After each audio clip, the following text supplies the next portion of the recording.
à avoir effectivement des gens qui viennent aux urgences parce qu'ils souffrent, les gens qui sont hypertendus ou qui souffrent de maladies cardiovasculaires vont arriver aux urgences en cas de vague de chaleur. Il faut également s'y préparer. Marc Lomaty, vous craignez ce qu'on appelle la maladaptation. Moi, quand je vous écoute, quand vous me dites la nuit, les nuits seront tropicales, à titre individuel, vous savez ce qui va se passer. Tout le monde va mettre la clim chez soi. Bien sûr. Bien sûr, ça c'est un des principaux dangers, c'est un peu le syndrome des grandes villes américaines, hein, où vous avez ces immeubles avec ces climatiseurs partout qui rejettent en fait de l'eau chaude, pardon, de l'air chaud dans l'atmosphère, et donc ça amplifie encore le phénomène. Donc ça c'est un exemple typique de maladaptation, il y en a d'autres. La solution, elle est au fond relativement simple, hein, on en a déjà parlé, c'est-à-dire que si on se rapproche en France d'un climat type Andalousie, eh ben, il va falloir regarder comment vivent les Andalous et faire comme eux. On va regarder voilà, comment notre urbanisme doit changer et s'adapter. Dernière question, avant que Chloé Nabédian, question sur... du coup, ma question échappe. Ah oui, on a vu dans le reportage qu'il fallait marcher le matin.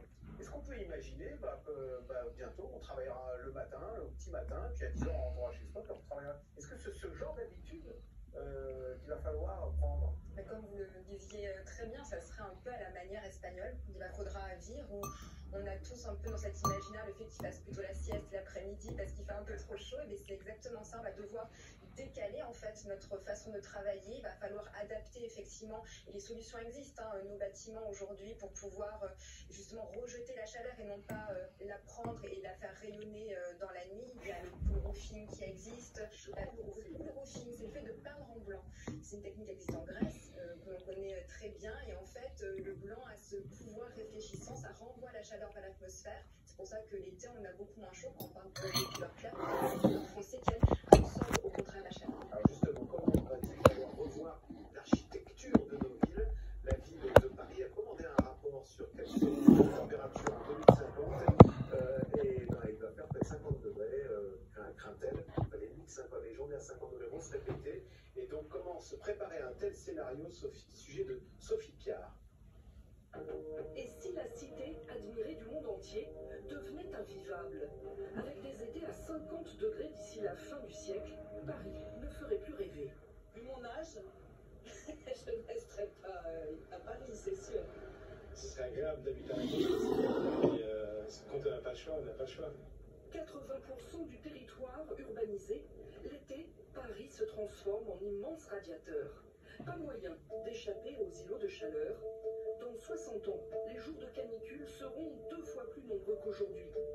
Tout comme les nuits tropicales qui dépassent les 20 degrés. Difficile alors de récupérer. Pourquoi une telle chaleur? Avec ses grandes façades en pierre, son sol bitumé, Paris est une ville minérale, très différente des villes du Sud. La ville tente de répondre à ce défi, d'abord en plantant des arbres. Autres solutions envisagées, davantage d'ombrières, de fontaines et de jeux d'eau. Pourquoi pas des toits repeints en blanc? Et puis, en cas de chaleur extrême, les Parisiens devront pouvoir trouver des refuges, parkings, écoles climatisées ou stations de métro désaffectées. Ils pourraient même y dormir. Marc Lomaty, c'est assez effrayant parce qu'on a l'impression que la nature devient hostile et que comme des rats, on va devoir vivre en sous-sol. Exprès, je prends cette image pas très flatteuse, mais...